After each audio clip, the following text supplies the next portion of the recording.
Hello again, Libra. Dadhichi Toth here from astrology.com.au with your March. Hello, sweetheart. That's my daughter calling out to me. I lost my train of thought.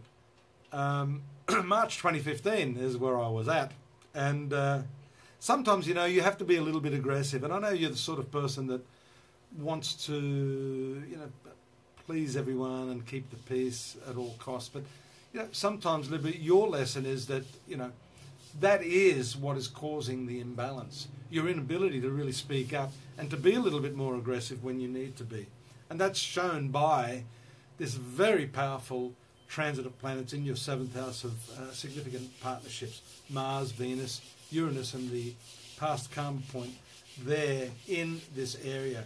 Now, you may not be satisfied in some areas of your life. And I'm going to say that around the 6th, when the full moon takes place in your 12th house of sexual affairs and you know, hidden secrets, then this is the time to demand what it is you want. Perhaps you're not satisfied in that area. Your partner may not be giving you what it is that you really want. You need to be more aggressive, but you also need to step up to the plate and be everything that you can be in that relationship. That's for those of you that are in a relationship. For those of you that aren't, that aggression still applies in terms of your desire to go after what it is that you want. That's also shown by the fact that Mercury is in your 5th house.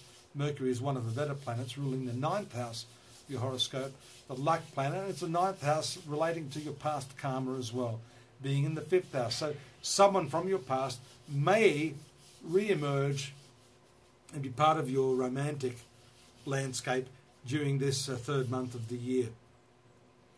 Interestingly, you may be reluctant to take that on because you have the what we call the sextile aspect of a Saturn to Mercury there in this 5th place. So you're probably a little slow in coming forward. You know, you may want to pursue a relationship a little more than you have been. That's the key word, aggression. You have to be aggressive. And even if it doesn't work out, at least you're going to find out sooner rather than later by just going all for it. Here we go. Let's give it a go. If it doesn't work, nothing ventured, nothing gained, as they say. Let's have a look at some of the other transits here. And as I said to one of the other star signs, it's quite interesting. You've got Venus preceding Mars in that 7th house, producing some transit aspects to other planets, which will occur again with Mars. So around the 5th to the 10th, and then from the 10th to the 15th, Mars doing the same thing. So I called it a Groundhog Day type of series of transits.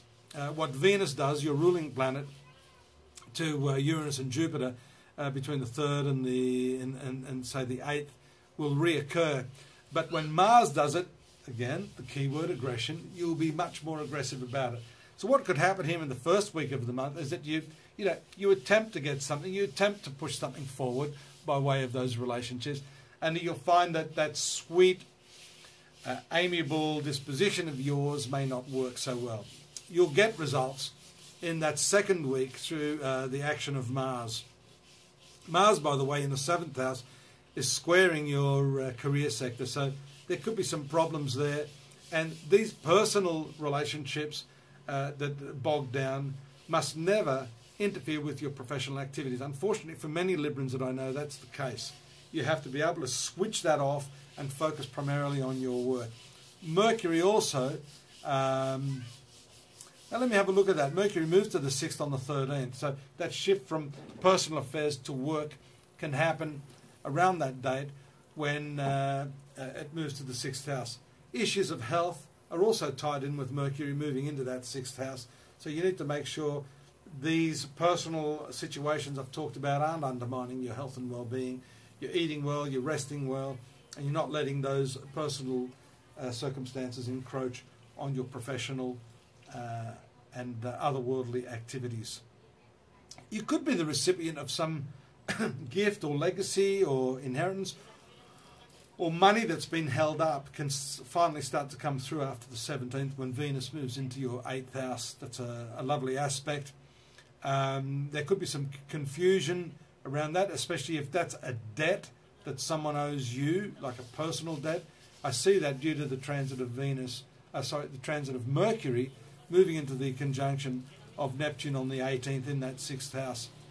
The new moon I talked about, did I talk about it to you? I can't remember. I talked about the full moon, but the new moon taking place on the 20th, and that is in the sign of Pisces, which for you is again that 6th house, and that occurs while Mercury is there. So a lot of focus and a new cycle beginning in that area.